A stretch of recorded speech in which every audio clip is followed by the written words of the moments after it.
All right. Am I live? Can you guys hear me?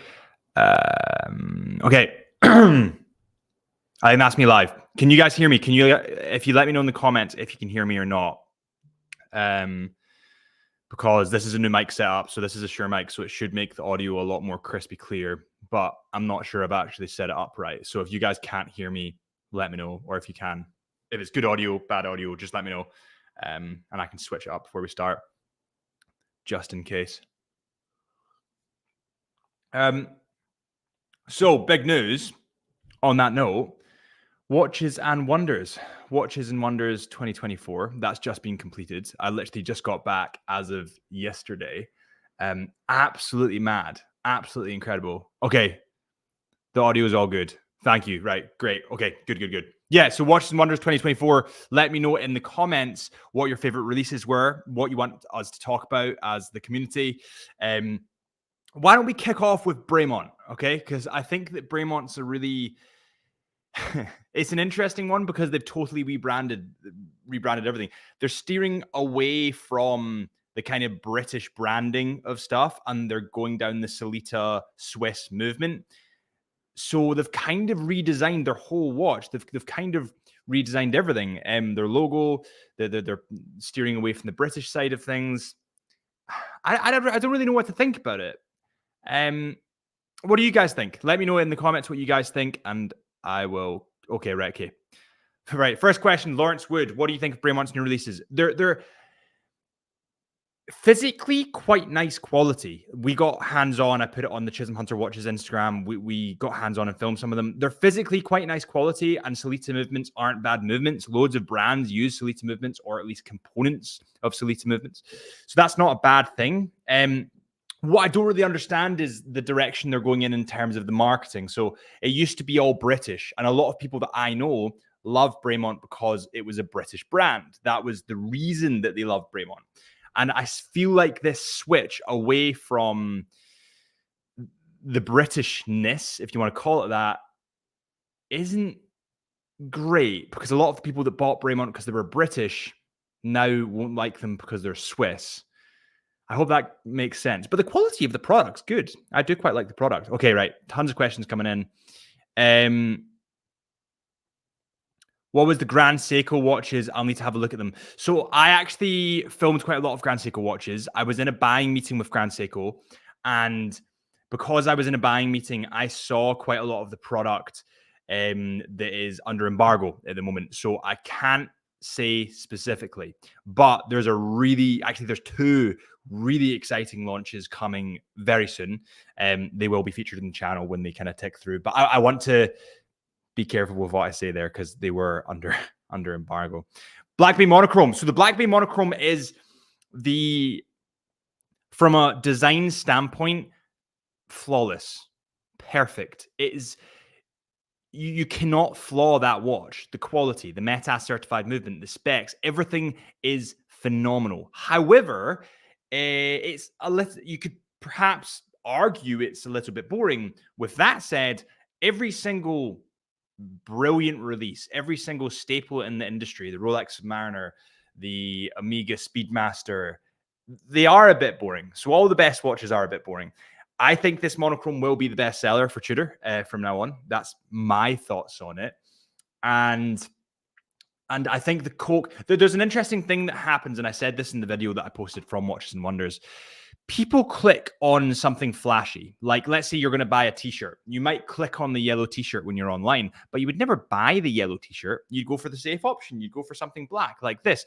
So the Coke, the 58 GMT, that's the one you'd click on, but it's not necessarily the one you'd buy. I think you'd probably steer towards the Black Bay monochrome if you wanted to buy a model. Yeah, that was a total ramble. Lasted way too long. So Vermont told me that they were in Watches and Wonders to try and break into Europe, working to get repped by Bucheron. So potentially, I think they have previously done Baselworld, I think, but they've never done Watches and Wonders. Maybe it's a change of tact for them. It'll be an interesting one to watch because they were a good brand, or they are a good brand. It's just a case of getting the right direction, I think. Let me know in the comments what your favorite release from Watches and Wonders was, and I'll pull it up on the screen. I think I can do some jiggery pokery and pull them up on the screen. Okay, Chris Lyle says it has to be IWC and Tudor for me. Chris from West London. Chris from West London. IWC was pretty damn incredible. They were showing us this.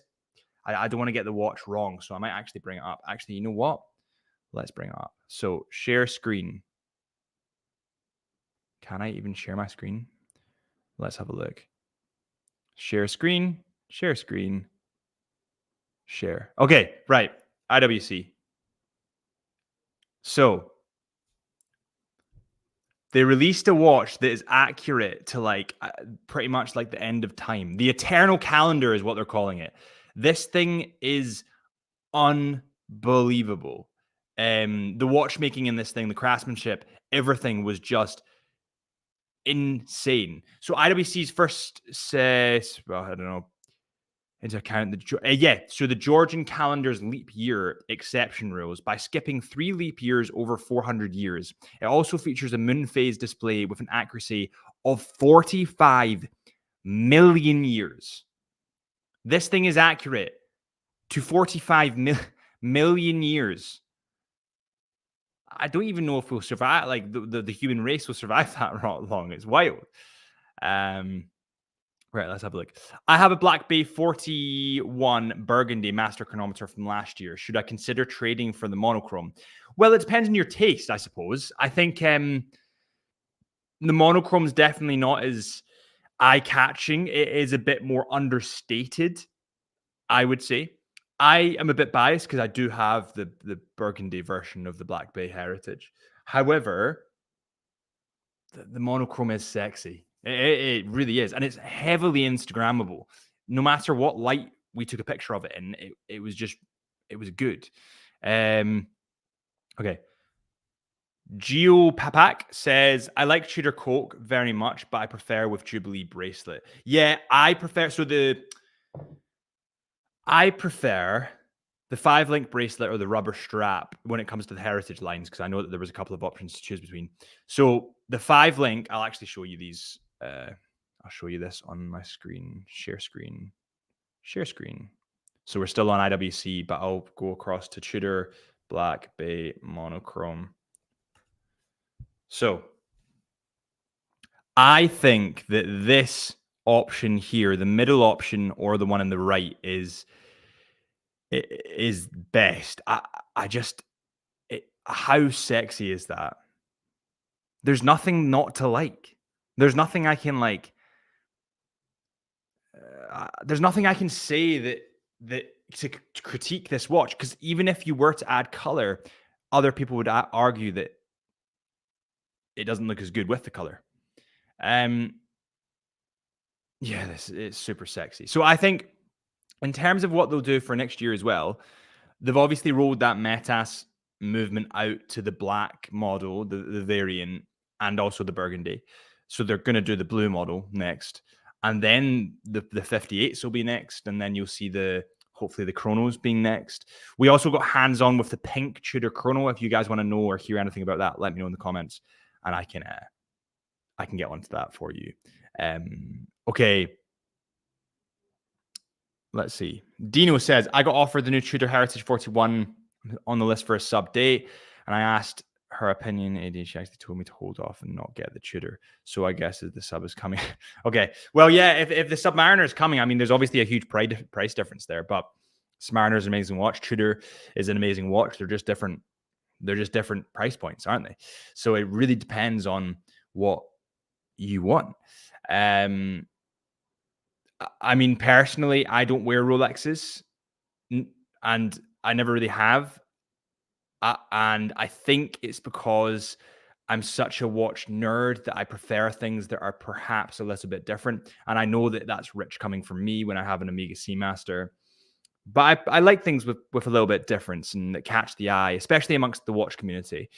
That's like a really nice thing. Watches and Wonders, especially, there was like so many people that were talking to me about my Grand Seiko, which I had on, which is a little bit different. So yeah, that's really nice. Okay. What is the price on that IWC? Says Google user. I'm gonna. I mean, this is a watch that lasts forever, technically, as far as we know. We don't even know if the metal that watch is made out of would last that long.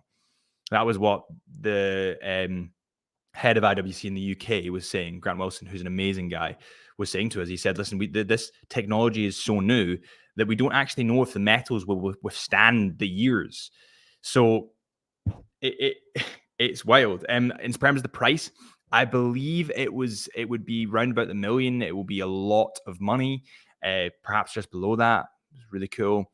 Was Vacheron Constantin world's most complicated watch a clock? Yes, it was a clock, and we saw this clock. And they also had this really cool feature in the wall. They like showed the different layers of the movement, and it was just mental. It was honestly mental. We got shown that clock by, again, one of the heads of Vacheron Constantin, and they were talking about the intricacy, the detail, how long it took to build, what the purchase price was from the buyer. I think it was Chinese client, and it was obviously millions, and it was unbelievable. I would have no idea where to even start in terms of working it, but it was incredible. It was truly, truly incredible. And by the way, just before I move on, guys, I just want to say a huge thank you to everyone that has supported the channel, especially when we were away in Watches and Wonders. You guys were amazing, and we couldn't do it without you. And, we tried our best to post as many videos as we could, as quick as we could, to show you guys hands-on. And you guys seem to appreciate that. And I really hope you enjoyed that. Any feedback you have that you want us to do next year to help you guys and to almost to have you guys there with us would be much appreciated. So I really, really appreciate you guys. Thank you. Gio says, I agree 100% with you about the type of watches you like or prefer, especially with Tudor and Grand Seiko. They're my two favorites. Yeah, Grand Seiko had some super cool watches. Again, a lot of them are under embargo, but there's some super cool watches there that are going to come out. And Tudor are just a point of difference, I think. I think Tudor are a little bit more fun.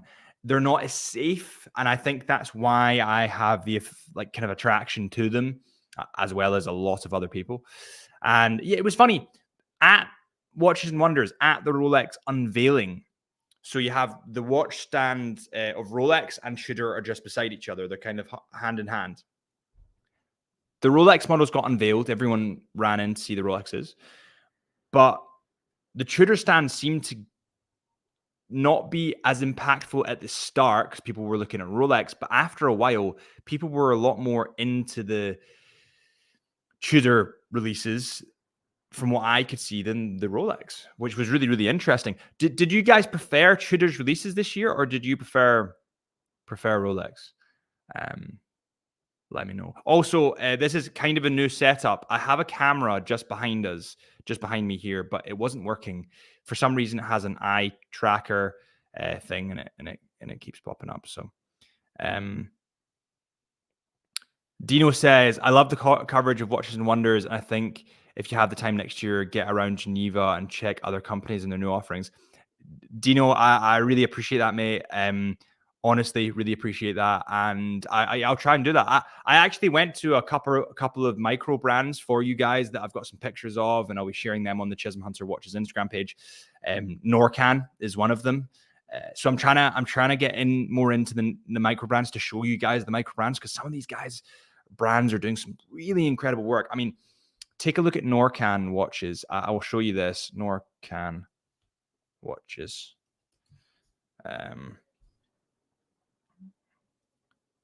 Norcan. Oh, am I not showing my screen? 2 seconds. Share screen. So I think it was something like, I'm really dyslexic, so I can't spell. It was this, right? Have a look at this, guys. What do you think of something like this? Norcan watch. That's what Norcan watch. COSC certified movement, Solita based. What do you guys think of that? As like a more of a micro brand, a little bit of a lesser known one. What do you think of that? That's wild. Um, okay, Chris Loyal says maybe a live feed for next year. Yeah, absolutely, Chris. I was in and out of some meetings myself, and in between the meetings, I was filming as much as possible. But I think a live stream would absolutely be incredible. I think that I should do that next year. So that's great feedback. Thank you, Chris. I appreciate that. Why is the Swatch Group is not a Watches and Wonders? So the Swatch Group and the Richemont Group are totally separate. Swatch own like Omega, Blancpain, Tissot, all those kind of brands, and the Richemont owns a lot of the brands that were at Watches and Wonders. Why Swatch isn't at Richemont, potentially it's a conflict of interest between the two businesses because they want market share. I don't really know. It would be great for the likes of Omega and Blancpain and Tissot to be at Watches and Wonders. I don't know why they're not at Watches and Wonders, but potentially, you never know. Maybe in 5 years' time that'll happen. The watch industry, the luxury industry, tends to move quite slowly. And that's not a bad thing. It's just the way that it works, and the fashion industry moves fast. But stuff that takes time is normally more valuable. So that's why that happens in the watch industry. But yeah, the answer is I'm not sure. SSV says, I was praying that Tudor would release the Mercedes hands on us, this Watches and Wonders. Yeah, maybe potentially that's too similar to the Rolex models and they want to keep their own identity there. Maybe. I'm not really sure. Yeah, I don't know. To be honest, I kind of like the snowflake hands, but that's a personal thing. That I think that screams more Tudor. That's what I think. Okay, or maybe some independent watch manufacturers, just an idea. Yeah, absolutely. There's tons of independents. Actually, there was a lot more independents this year than there was last year. I kind of walked up the stairs when I went to Norcan and Bremont and a couple of others that there's more independents to look at, and they're really cool watches. Oris had some really cool upgrades, by the way. The Oris Aquis on the bracelet, they have like a quick release function now, and they've slimmed down the bracelet, made it a little bit less chunky. They kind of edited the specs. They haven't done anything major in terms of color variations, but they have done a lot of major improvements in terms of the build quality of the bracelets, of the case, and that is pretty awesome. Honestly, Oris was one to watch, so definitely watch out for them coming through. Okay, only thing that's holding me back from buying a Tudor is the hand. Listen, Tudor watches are incredible, and I suppose it's just personal preference again. Like everyone has their personal preference. Everybody likes different stuff. I'm going to bring you guys a bit closer, actually. There we go. Everyone likes different stuff. It legitimately is personal preference. The amount of people that were coming up to me at Watches and Wonders asking what watch I had and then what I thought of other watches, I try and be as diplomatic as possible. And the reason for that is because I know that everyone has different tastes and everyone likes different stuff. And I don't, it's not my job to say something's bad when it's just a design feature.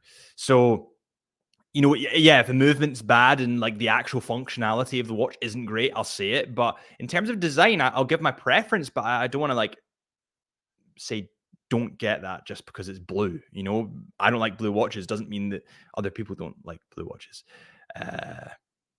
Okay. So I hate snowflakes, says SSV. Yeah.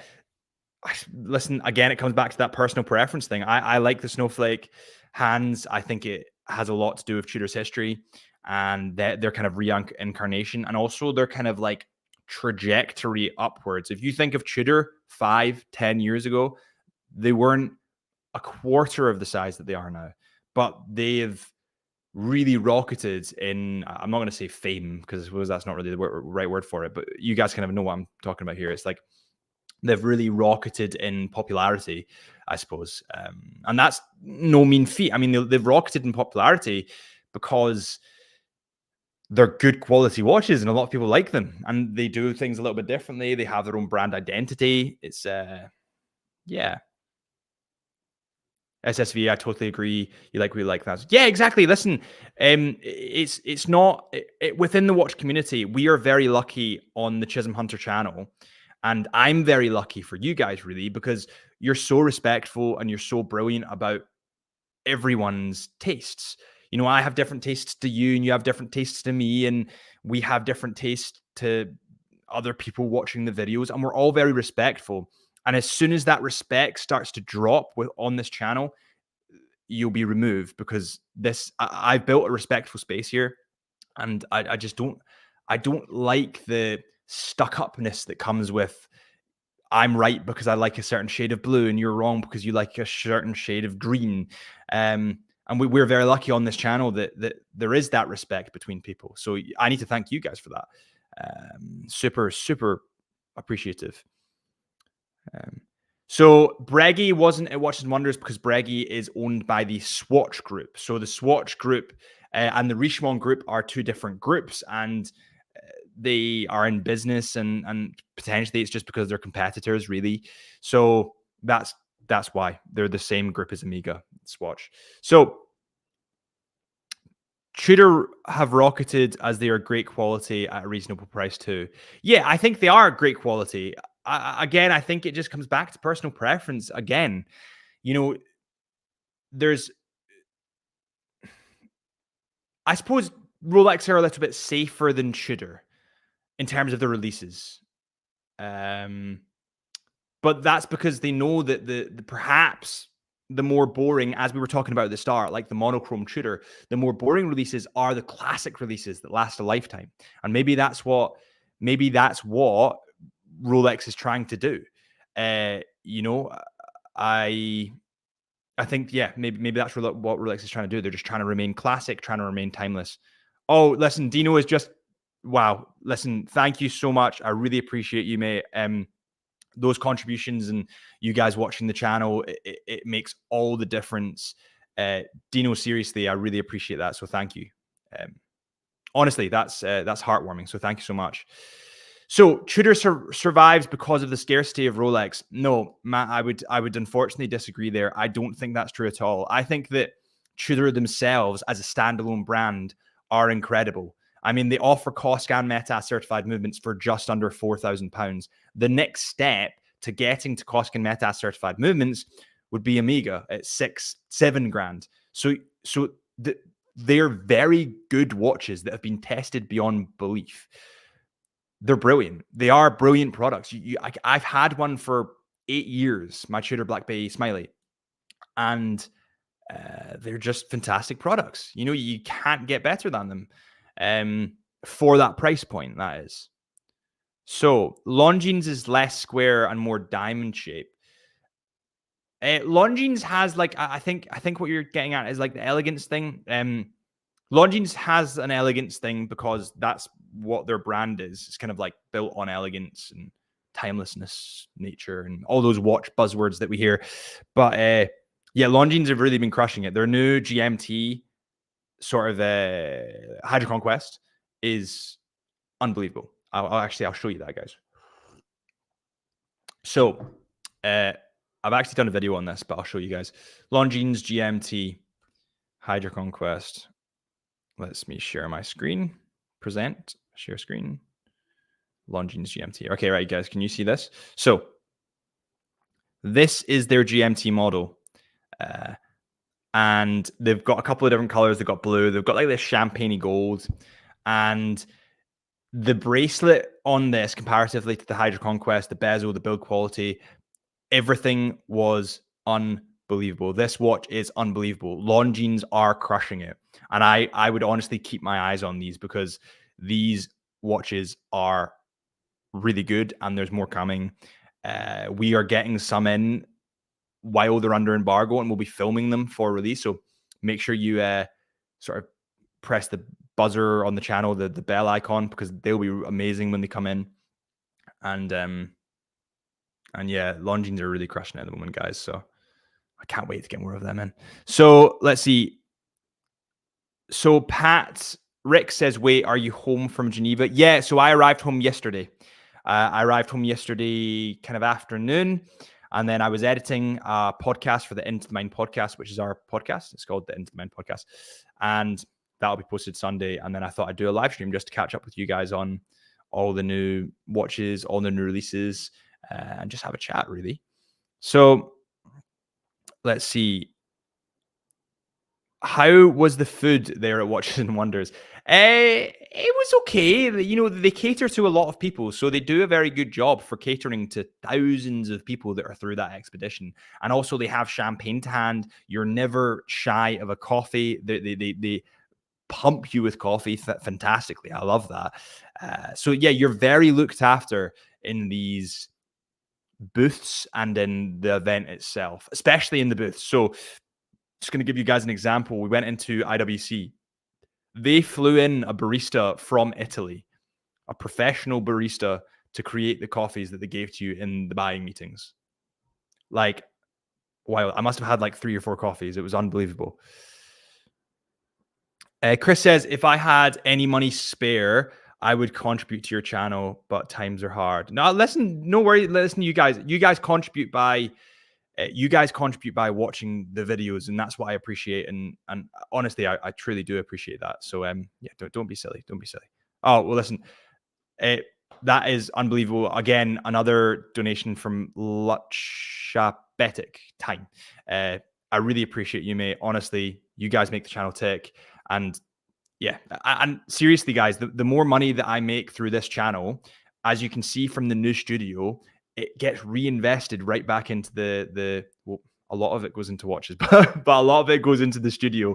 You know, new prints, new lighting, new setup, new streaming gear. This is why I have a new mic, and it's a really good mic for you guys. So I really appreciate you, and I will do my best. I will make a promise to you to bring you the best watch content possible because of your support. So I appreciate it, seriously. Right, let's see. Omega Seamaster 300 meters or Tudor monochrome for my first luxury watch. It really depends on the price you're willing to pay, because one's marginally more expensive. I say marginally, a couple of grand more expensive than the other. I mean, you guys know me. I have an affiliation to Omega. I love that brand. I preach about it far too much. I've actually been trying to stop talking about it, like, actively, because I do talk about it maybe a bit too much. So I would go for the Omega Seamaster. I think there's more color variations there to choose between. However, what Omega I would love Omega to bring out is a 40 millimeters Seamaster or a 39 Seamaster. That it would be perfect, like genuinely perfect. Perhaps the Seamaster can be like a little bit too big for some people. Not for me, but for some people. So I would go for Omega unless your size dictates that you want to go for the Tudor, and also budget is a factor there as well. So Jizzy Ninja says, what the hell happened to Bremont? Bremont rebranded. Bremont, I think we covered it at the start of the video a little bit, but Bremont rebranded. They changed their logo. They changed everything about the movement. They're no longer a British movement. They're a Salita-based movement. They had a new ambassador who's called Jimmy Chin. Jimmy Chin is this one of my inspirations, actually. He's an amazing adventurer, kind of a photographer, and he rock climbs and does famous photos of people climbing. Amazing guy. So they do a lot. They did a lot in terms of the rebrand, but my kind of not gripe, but perhaps hesitancy is that Bremont as a brand are known for being the British brand. And so many of the people that wear them they wear them because it's the British brand. Tom Hardy in Venom wore it and said publicly, I love it because it's British. There's tons of huge people that love Bremont for being British. So they've stripped away the core of in my opinion, the core of the brand. But the quality and product's pretty good. And Salita movements aren't bad, by the way. Salita movements are great. You know, it's like getting a BMW car and saying, oh, it's bad because it's mass produced. It's mass produced because it's good and because they know they can mass produce it. Right. Let's have a look. There's tons of questions coming in, guys, so I will try to get to them as soon as possible. Never really looked into them, but Montblanc have released some new IC watches. The bronze one in particular looks great. We did see Montblanc. We did see that bronze deep sea, or iced sea. They are great. They're really great brands, or a brand. However, what they need to figure out, in my opinion, is the movement. They're still using is it a Solita movement? You guys will correct me if I'm wrong, but I think it's a Solita movement that Montblanc are using. And I think for the price that you're beginning to pay for those Montblanc watches, they should try and look at in-house movements. It's not saying that the Solita is bad, but I just feel like for that price, you should maybe look at investing in the kind of in-house movement space, so to speak. Okay, wow, there's tons of questions coming in, guys. So, are you the owner of the channel and the company? I own this. Well, it depends. So, I run this channel, and I'm heavily involved with Chisholm Hunter as a business. So, yeah, I kind of manage this channel as well as a lot of marketing things. I've been with Chisholm Hunter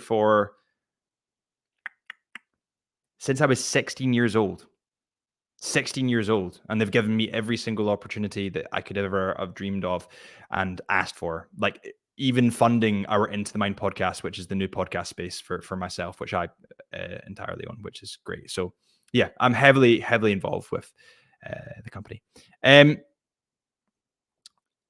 Wow, there's so many. So why do you think so many of the watch media have been quiet on the Bremont rebrand? I think that it just got overshadowed by Tudor, really. I think that people just potentially in the watch space as well, in terms of online, there's this thing in the YouTube algorithm that favors Rolex, Tudor, Omega, and that's pretty much it. And I've seen it, firsthand. I actively try and post about a lot of brands. But the problem is YouTube will literally not show the video on your feed unless it gets the initial click-through rate. And the initial click-through rate can only be got with a popular mainstream brand. So you're kind of stuck in a rock and a hard place. Do you want to review brands that aren't as known, that won't get views at all? Or do you want to review brands that are known that will get a lot of views? Potentially that's it. I actually was about to film today, actually. I'm going to be filming a video on Bremont.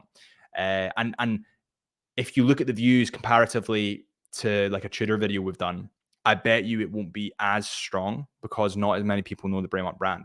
Doesn't say it's bad, Right, let's see. So let's see. Donny Pugini says, great content, my friend. Thank you very much. Breitling Avenger new release or Longines Hyder Conquest. Money doesn't factor in decision. Keep up the great work, sir. Thank you very much, mate. I appreciate it. I'm a huge fan of both, so this is difficult for me. I think that Breitling are definitely more trendy, more sporty, whereas Longines is definitely more elegant and perhaps more timeless.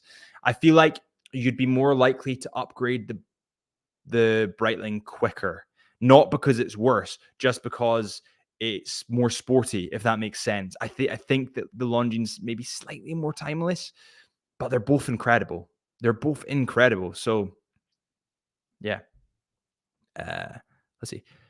Harrison, do you think the Hamilton Murph will blow up again with the release of Interstellar? The release of Interstellar? Are Interstellar releasing a new movie? Or what's going on with Interstellar? I'm not really sure. If there's a new Interstellar going out, then probably. Actually, absolutely, because it was a huge movie. So, but I've not heard about a new Interstellar, and I also love that movie. So let me know in the comments what's going on with that. Have you seen the green Vacherons? Cheers from Dubai. I did see the green Vacherons. I saw them within the Vacheron booth. We filmed them. Actually, I'll pull them up so that I'm not talking to myself. So this is Longines GMT we're talking about earlier, but let's see. Green Vacheron Constantin overseas, and it's full gold. Yeah, these are them. So we saw all of these, we filmed all of them, and I have to say, guys, they are unbelievable. I'm not kidding. They are unbelievable. It's a brand that really shocked me every time I go in a good way with what they're doing. It's yeah, they're brilliant. And if you guys are around within Edinburgh, if you come to Edinburgh to Scotland, definitely head into the Vacheron boutique just on Frederick Street. It's right beside Princes Street. It's actually right beside the Chisholm Hunter. fire in there, see what you think. These watches should be in hopefully within the next few months, which would be amazing. So, yeah, let me know what you think. So let's see. Maybe Montblanc should stop focusing on doing weird stuff like perfume and go back to basics. I would disagree on that. I think that if you look at Montblanc's history, they were always known for their writing instruments and leather. And I cannot tell you the amount of people at Watches and Wonders that had a Montblanc briefcase. They're so popular and they're amazing quality. And that is their heritage. They are known as the brand that did writing instruments and high quality leather. So that puts them in a tricky situation, because if they bring out a watch, people think, oh, well, you're not a watch brand. So it's tricky. I think they just need to keep chipping away. I think they're doing a great job. I think they're releasing great products, but they need some refinements, probably. So do you think Tudor's going to start eating Omega's launch now that Metas is rolling out to their watches? I think that Omega and Tudor have very different clientele. I think that Omega and Tudor are very much standalone products. And I think that it depends on the price that you're willing to pay. I think, I don't know. I mean, potentially that's what the brands are after. They're all after each other's market share. Yeah, I'm not sure. So let's see which brand. So the releases. There is a re-release in IMAX and higher quality of Interstellar. Oh, I'm definitely going to see that. That would be amazing. Yeah, I mean, listen, if they are releasing Interstellar again, then I would think that the Murph watch would rocket in popularity again. The original Murph watch, not the new one. You know how they brought out the new one a little bit smaller.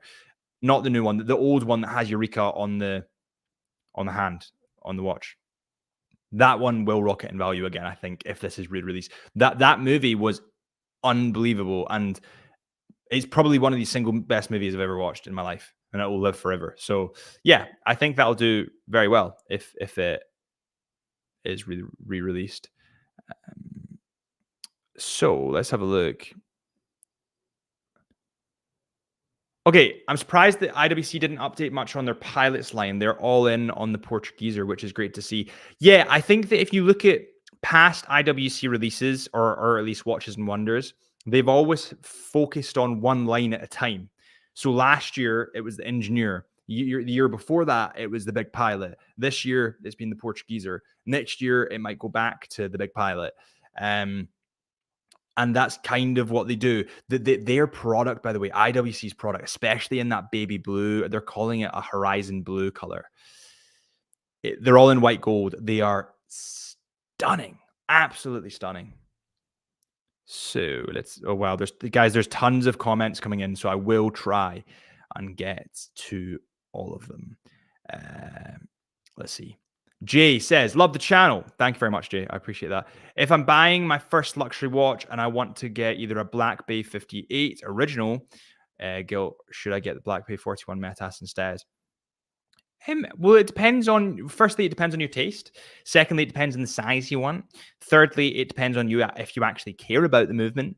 There's a lot of people that buy watches just because they like the brand, and that's okay. However, if you're on this channel and you're talking to me, then you probably do care about the movement. So I would go for the 41 Metas if that suits your wrist, but it's all about the sizing and it's all about how you feel about that watch. So the Metas to me will always be that little bit, not better, but just held in higher regard because it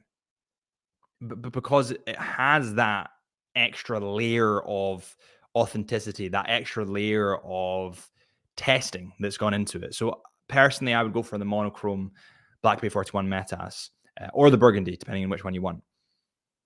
Okay, let's have a look. So, there's my friend. I know this person very well. So, Ahaha, who comments in all the videos. Thank you so much for the support. Says, evening, Harrison. I just inherited this Certina DS Pilot from my uncle, and I just wore it on cosplay today. Very nice. Certina as a brand are very underrepresented and underappreciated. We actually did a couple of videos on Certina because I really like the brand, and unfortunately, not many people watch the videos, but I wasn't really that fussed because I got to film the watches. So yeah, Satino as a brand are really cool. They're doing some super cool stuff. They're sizing their titanium DS Action Diver. There's tons of stuff going on with that brand that people should be watching, and they're a really nice price point as well. Okay, let's see. What's the best bargain watch in Watches and Wonders? Bargain watch in Wonders and Wonders.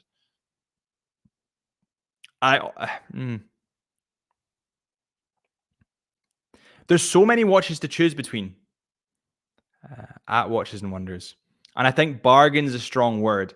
I think what was my favorite watch release at Watches and Wonders? I obviously like Tudor. I really liked what GLC are doing. I thought they were stunning. Honestly, I thought the upgrade to see, I don't. There was a couple of watches they showed us that weren't out yet. They're under embargo because I'm filming them, so I don't want to say it just in case it's wrong. But they showed us some reversal models, obviously being GLC. They were stunning. So I don't want to trip myself up here, so I'll stop talking now. Okay. Charles says, gutted I miss you at Watches and Wonders. Mate, next year.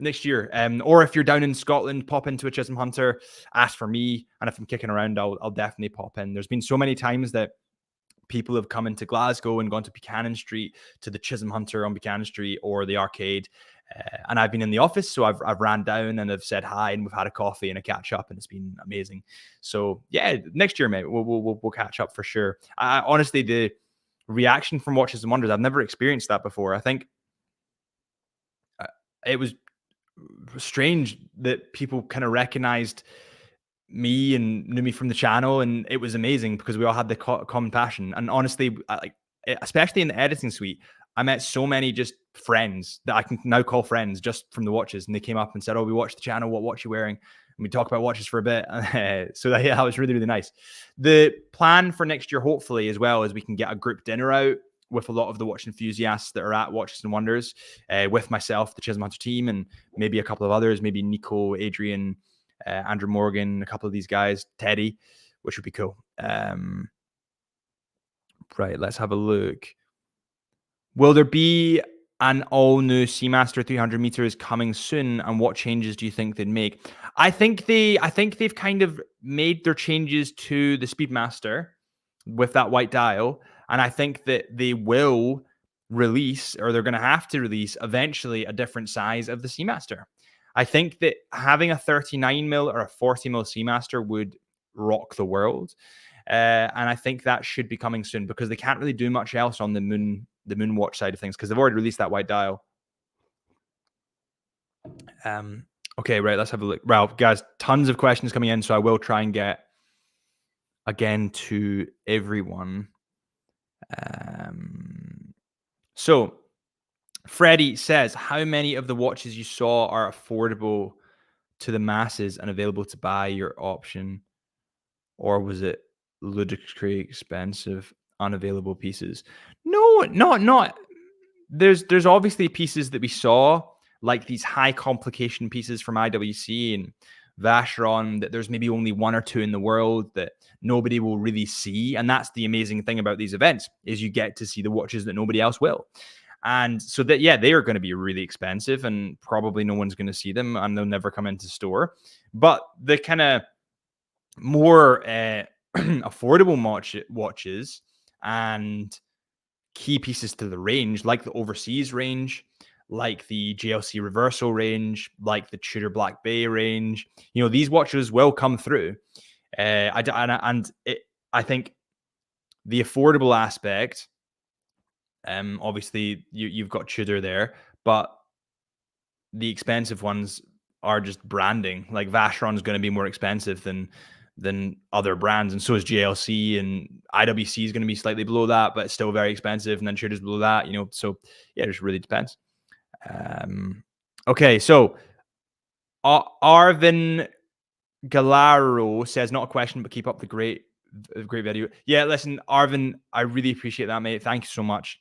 The Chisholm Hunter team, honestly, and myself put in a lot of work for these videos. So I really, my goal is to hopefully give you the best video possible and to entertain you and to hopefully give you some company. And But what you guys don't see is, as well as me giving you company, you're also giving me company. When I'm filming these watches or I'm filming, presenting, I'm talking to you guys, so you're giving me company as well as I'm giving you company. And I think that's something that people don't really talk about. And it's interesting whenever I'm kind of like feeling a bit down or like perhaps lonely is the word, I'll hop on a live stream. I'll talk to you guys like I am at the moment. I'll film a video because I know I'm going to talk to you guys about a common passion. So yeah, that's really heartfelt. So thank you. Honestly, appreciate it. So all I wish for is Tudor to release other colors for the Black Bay 54. Yeah, so do I. I think everyone wants to see that. I think a green dial would be awesome. I think there's tons of other ones that'd be super, super sick.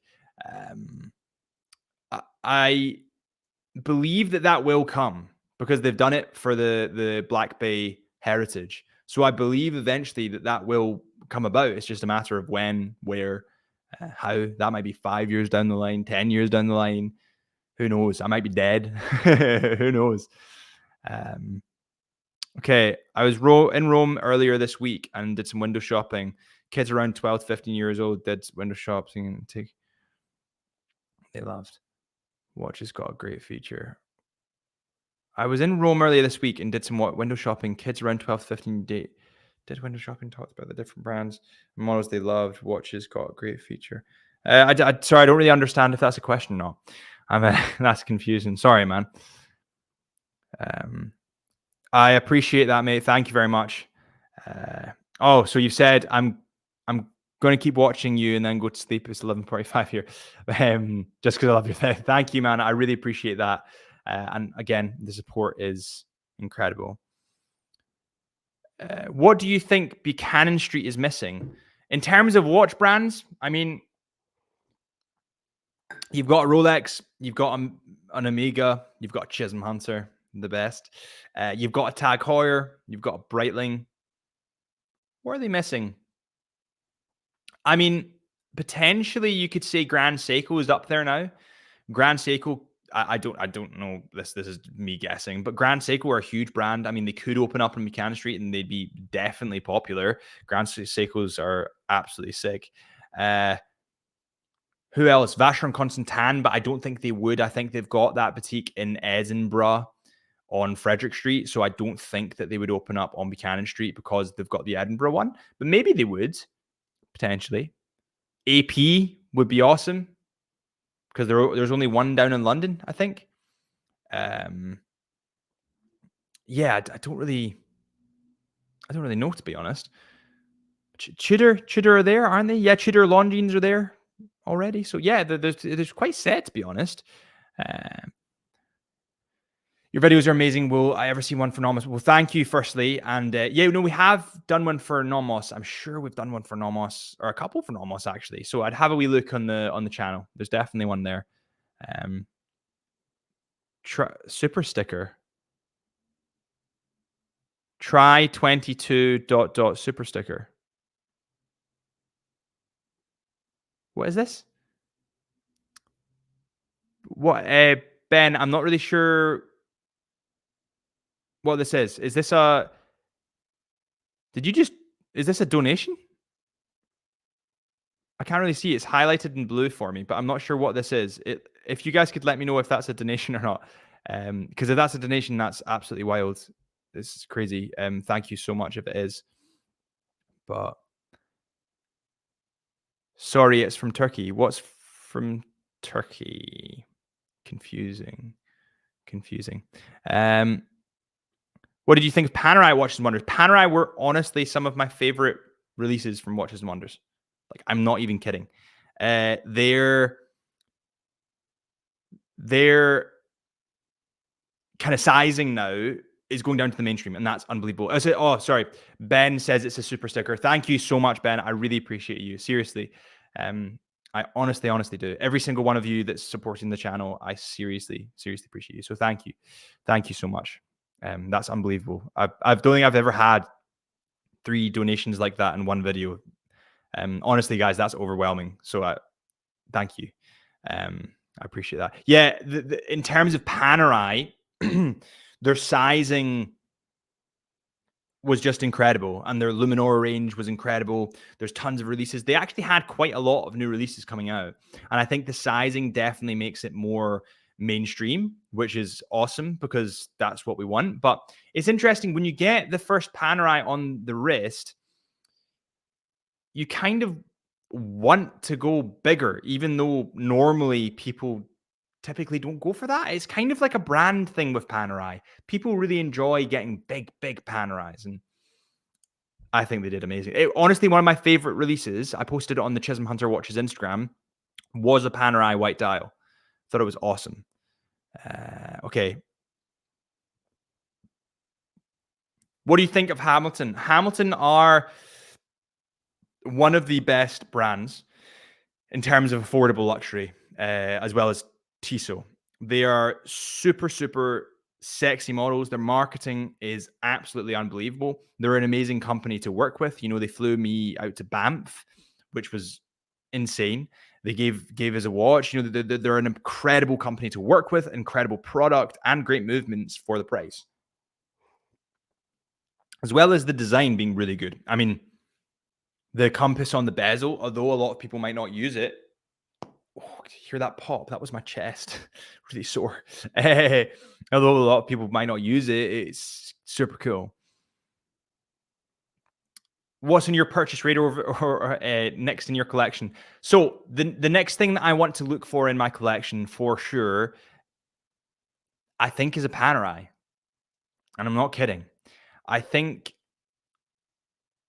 the yeah, I don't want to say which Panerai because I'll probably do a full video on it. But there's a Panerai with a white dial that I did put on the Chisholm Hunter Watches Instagram page that I'm obsessed with. Like, I really like it. So that's probably for me. So Chris goes, do you think the industry is in a down low and only 4%, 5% super rich? Why isn't there a watch show for your normal hardworking people? Maybe you could do something. Yeah, listen, I wish I could do something. So I don't think the watch industry is on a down low. I think that perhaps during COVID, everyone had a lot more time to kind of like get into watches and to maybe watch a lot of watch content and to invest in watches because people weren't going on a holiday. People were saving up a lot of money. I know that I bought a watch during COVID because I had nothing else to spend it on. I don't think it's on a down low. I think people maybe just don't have the disposable income that they had during COVID for obvious reasons. So yeah, that's my kind of take on it.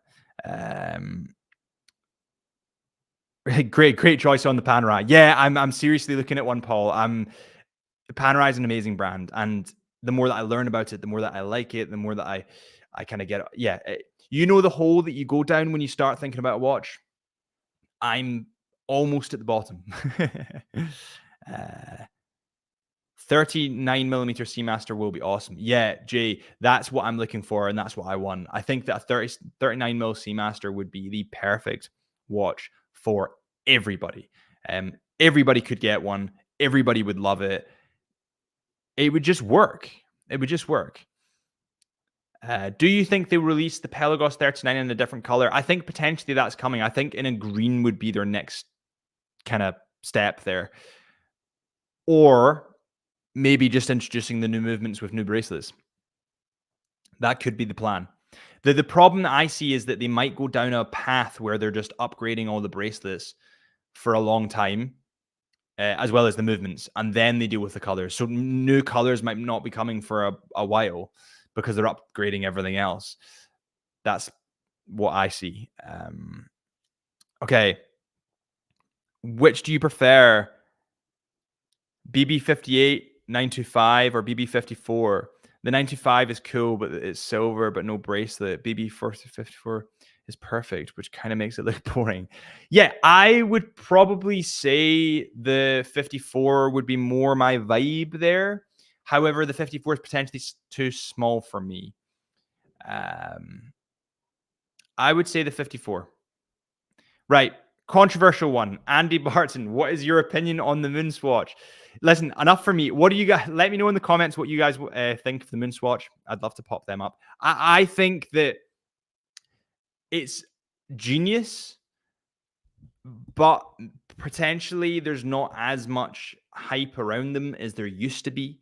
There used to be, when they launched the first set of MoonSwatches, if you want to call it that, there was an unbelievable amount of hype, an unbelievable amount of people queuing, and there still is, but it's not as big as it was. They need to, I think that they should bring something new now. Like can you imagine an Amiga X Swatch Seamaster? That would break the internet. That would be super cool.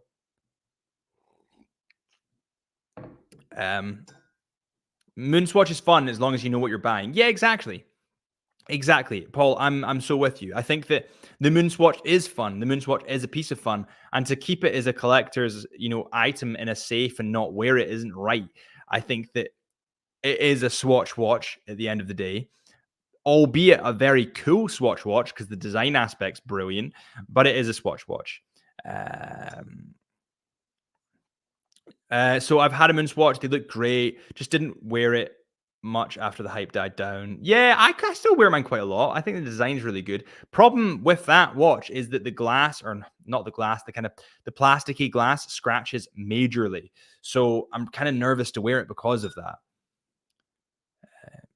Are you replacing your white dial 300 with the new Speedmaster? Nart says. So I said this in a Q&A video, and I also said it in a different video, I'm sure, maybe a couple of months ago.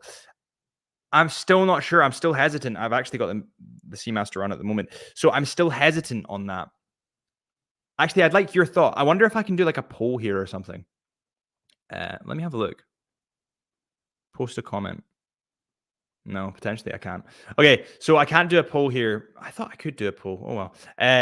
What do you guys think? Do you think I should sell my Seamaster and get the MoonSwatch white? Or do you think that I keep this and leave the MoonSwatch white? What are your guys' thoughts on that? Will Swatch ever go back to Watches and Wonders? Well, Swatch are obviously owned by Swatch Group, so they're kind of at conflict with each other for market share. So I don't think so is the answer. But who knows? Maybe 5 years down the line they will. So there's a keep the SMP. There's a keep the SMP. There's a sell the SMP. Keep the SMP. Yeah, I think the consensus is to keep it, but I don't know. When there's just like a new shiny toy and you want it. I also don't have a MoonSwatch. I don't have a Moonwatch. That kind of makes me want one. Purely because I don't have one. Oh, I don't know. Maybe. We'll see. We'll see how the ADHD fares, because I might just get an impulse to buy it and it's done. I'm quite bad for that.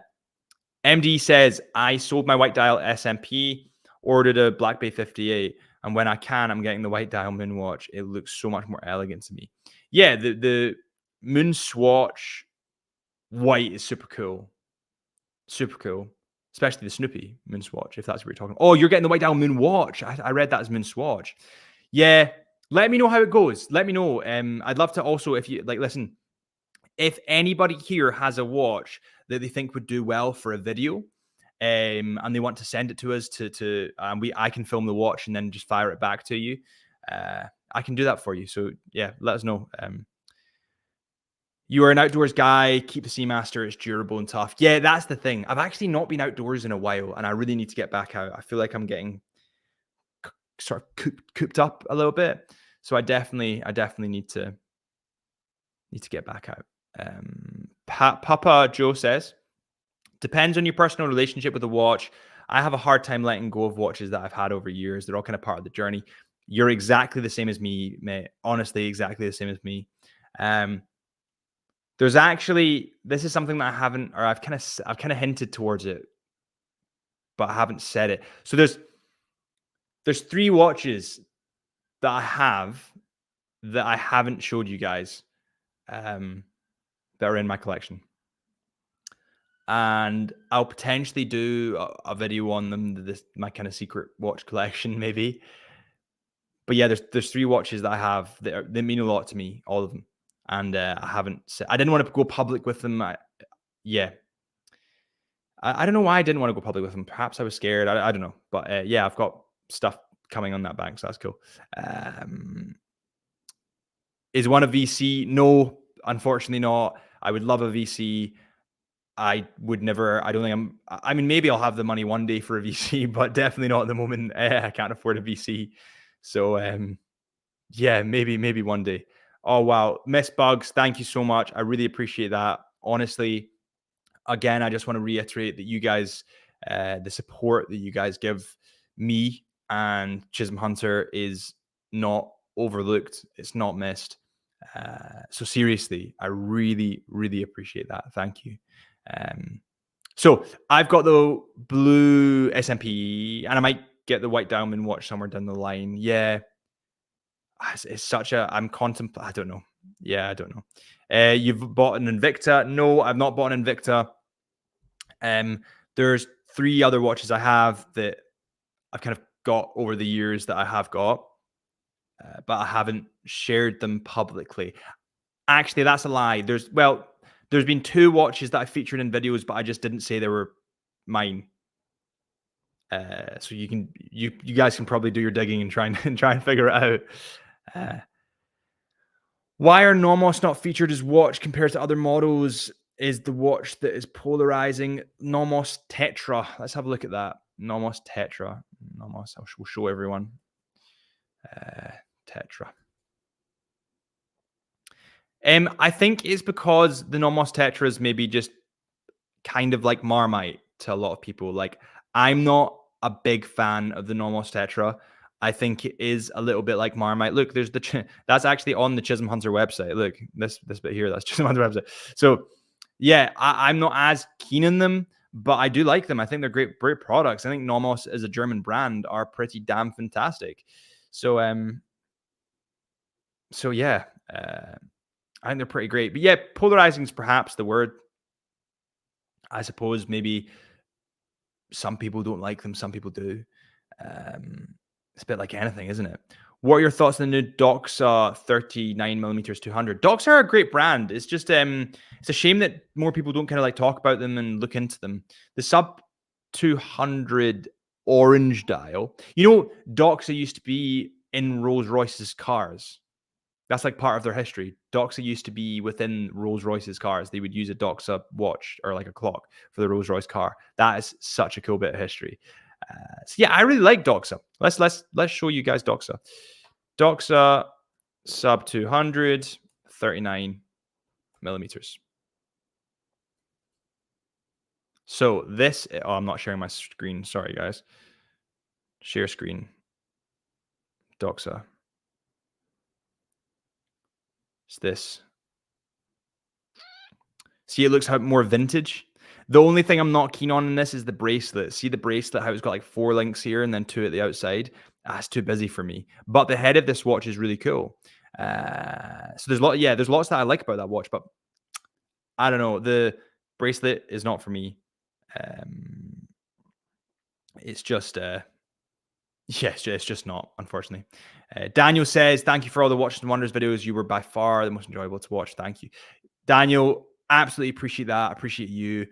And I appreciate the support, guys. Listen, do you guys want me to stay on for another 10 minutes or would you like me to leave? I've just realized I've been on for an hour rambling. So if you guys want me to go and get on with your Saturday, then let me know. I can end it here or I can stay on for another 10, 20 minutes if you guys want. So just let me know in the comments what you guys are thinking. Also, I'll need to refill this tea. It's getting a little bit cold. You know when teas like lukewarm? It's kind of like, yeah, it's weird. So what do you think about the Oris Big Crown Pro Pilot date? So I like it. I don't love it. It's a little bit big for me. A little bit big. It is